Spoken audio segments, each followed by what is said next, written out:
자칭 아시아 최강을 자랑하던 일본이 이라크에 패하며 체면을 구겼습니다.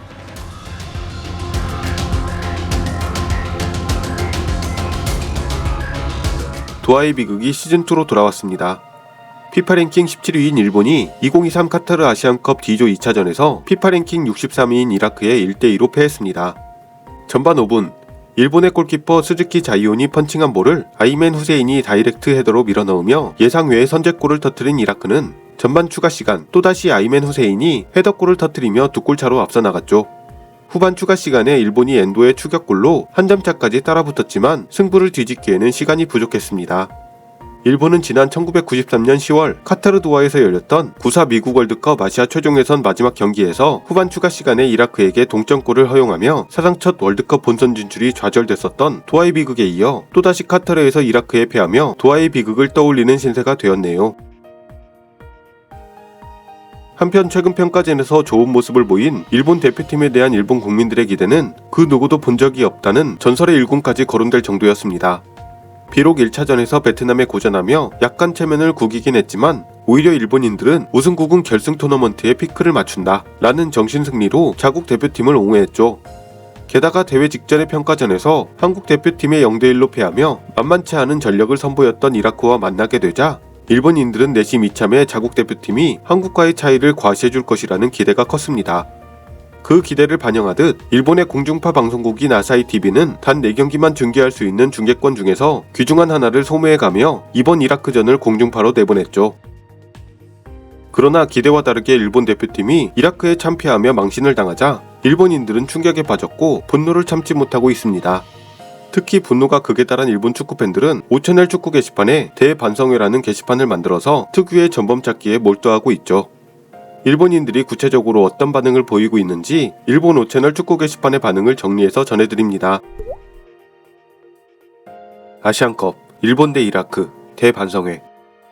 일본은 왜 졌을까? 도안 쓰레기. 야구는 세계 제일인데 축구는 아시아에서도 지냐? 2위 통과라는 것도 있으니 결승 토너먼트에는 갈 수 있어. 진심으로 너무 야빴다. 거의 2군으로 이길 수 있을 정도로 약한 상대는 아니야. 무능한 모리아스가 너무 까불었어. 책임져라 쓰레기. 4-2-3-1 시스템이 기능하지 않아. 이에 부분과 맨 아래의 공격이 죽어서 샌드백 상태가 됐다. 그래서 토미야스가 없으면 배후에서 견딜 수 없이 당한다. 왜 평소에는 쓰지도 않는 베테랑 제3골키퍼가 항상 있는지 알겠네. 자이온을 바꾼다고 해도 안정감 있는 골키퍼가 없다. 마에카와는 나이만 베테랑이고 또 한 명은 거의 첫 대표팀이고 이제 마지막까지 자이온을 중심으로 할 수밖에 없어. 쿠보는 자신의 장기인 테크닉을 선보이려고 헛짓을 하네. 클럽 월드컵에 온 호날두처럼 쓸데없는 움직임이었다. 이타쿠라, 토미야스는 확실히 정상 컨디션이 아니구나. 어쩌면 사실상의 결승전이었을지도. 베트남에 고전했을 때는 베트남이 독일보다 강하다 라더니 이라크에 지니까 사실상 결승전이라고 하네요. 뼈아픈 것은 피파 랭킹이 떨어진다는 거야. 아시안컵은 비중이 높기 때문에 이겨야 하고 지면 안 돼. 약한 주제에 로테이션. 이라며 잘난 척하니까 이렇게 됐지. 반성 이전의 문제야. 실력이 없는 선수가 몇 명 있어. 톱 아래 쿠보는 안 되겠네. 후반의 포메이션을 전반에 썼다면 틀림없이 이겼을 거다. 소 잃고 외양간 구치기지만 모리, 야스, 때, 려, 처. 스가와라는 리버풀로 갈 거라고 하던데 아무리 생각해도 무리잖아. 뭐가 넥스트 아놀드냐? 모리야스, 어때? 응? 분하지? 이것이 내가 맛본 도하다. 모리야스 감독은 도하의 비극 당시 주전 미드필더로 뛰었었습니다. 모리야스 울고 있다. 급구, 보통의 골키퍼. 모리야스는 친선 경기에서는 명장, 본선에서는 0.6배. 인도네시아에게는 역시 이길 수는 있겠지만 1실점은 할 것 같아. 스가와라가 너무 허술해서. 3위로 통과하면 어디랑 붙는 거지? 2위면 한국이지만. 마침 오랜만에 한일전. 보고 싶었던 건데 바라던 대로 이루어졌다. 남은 1승도 못하고 대회를 떠날 것 같은 예감이 들기 시작했다. 슬픈 소식. 16강에서 한국과 만나는 것이 농후해졌다. 이제 일본 리스펙트 따위는 없겠지. 얕보고 나올 거야. 할짝할짝. 한국전의 대책을 생각하라고 모리야스. 토미야스도 심했는데 실수뿐이었다. 월드컵 예선 탈락조차 있을 수 있는 모습. 뭐가 세계 레벨의 강호야. 웃기지 마라. 결승 토너먼트 첫 경기에서 한국? 그렇다면 오히려 기대되는군.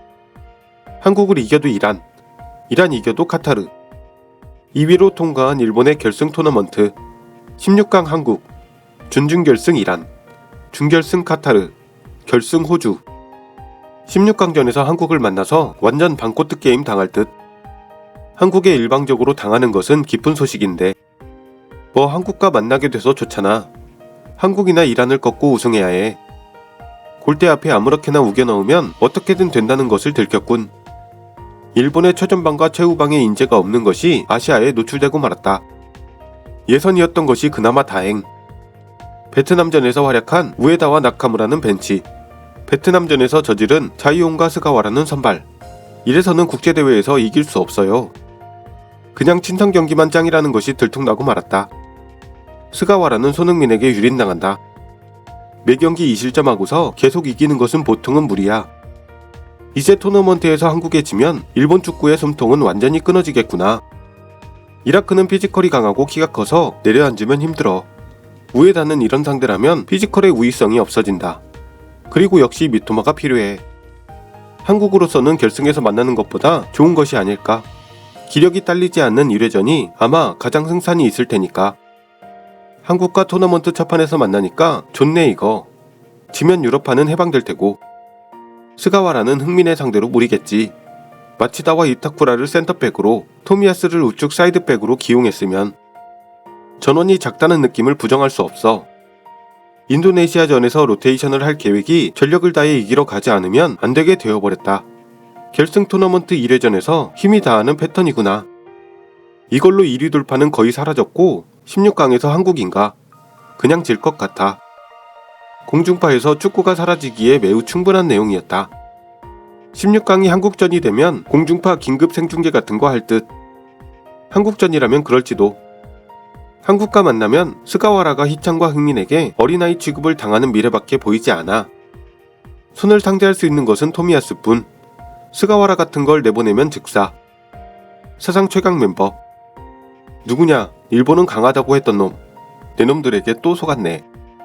한국전에서 손과 맞붙는 것이 스가와라라니 너무 절망적이잖아. 베트남이 강했던 게 아니라 일본이 약했을 뿐이었구나. 우리 축구를 하지 못했다. 월드컵전으로 되돌아갔네. 이제 16강에서 한국에 비참하게 당하고 나면 세계에서의 정확한 위치를 알 수 있겠지. 순전히 실력에서 패배. 이라크보다 약해. 유럽의 활약과 선수층 같은 건 관계없어. 이래도 될 것 같은 느낌. 상대를 얕보다가 지는 꼴불견. 인도네시아를 10대 0으로 이겨도 1위 통과는 불가능.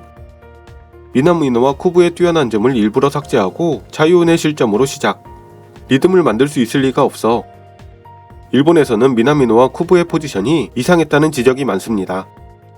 이렇게 레벨 낮은 일본 대표팀은 카즈, 라모스 세대 이후 처음이잖아? 그때의 멤버가 모리아스. 여전히 아시아에서 고전하는 레벨이구나. 최근 친선 경기 연승으로 착각하고 말았다. 상대가 진심으로 덤비면 아시아를 상대로도 이런걸. 생각해보니 본선인데 친선 경기만도 못한 멤버 구성이었어. 연습 경기만 강한 평소와 같은 일본. 잠시 부정적인 사이클로 들어가겠네. 계속 제 컨디션으로 갈 수는 없으니까 어쩔 수 없지만 큰 대회에서 이렇게 되는 것은 영향이 오래 갈 것 같아. 세계 톱10의 실력이라더니. 괴물의 껍질이 벗겨졌다는 게 바로 이런 거. 역대 최고의 수비력이라고 했던 것 같은데 2경기에서 4실점. 몇 연승인지는 모르지만 친선 경기에서 이겨서 신난 것 뿐이었어. 수비의 힘이란 건 쉽게 수정할 수 있는 것도 아니고 오히려 대량 실점에서 망신당할 것을 각오해야 하는 레벨의 허술한 수비. 한국이나 이란과 하면 5실점 정도는 하겠네 이거. 그 드높았던 자뻑은 다 어디로 가고 한국전에 대한 두려움만 남은 것 같네요. 경기 후 패장인 일본의 모리야스 감독은 선수들은 이번 대회에서 모두 최선을 다하고 있지만 좋지 않은 결과가 나왔다. 여러 가지로 반성해야 할 경기다. 마치 원정 경기를 치르는 것 같은 분위기에 선수들이 어려움을 겪었고 이른 시간 실점까지 했다. 전반 막판의 추가 실점은 일본을 더욱 힘들게 만들었다. 이날 패배로 일본은 많은 것을 배웠다. 아직 조별리그를 치르고 있으므로 앞으로 더 발전할 수 있도록 노력하겠다 라며 유체 이탈 인터뷰를 선보였습니다. 한편 승장인 이라크의 헤수스 카사스 감독은 축구는 전쟁이다. 투쟁심이 없으면 이길 수 없다. 나는 기량이 빼어난 선수들은 물론 피치 위에서 파이터가 될 선수들을 선발했다. 비슷한 수준의 대표팀 경기에서는 투쟁심과 기량의 균형이 절대적으로 필요하다 라며 자부했죠. 단기 국제대회에서 중요한 것이 무엇인지 잘 알고 있는 감독 같네요.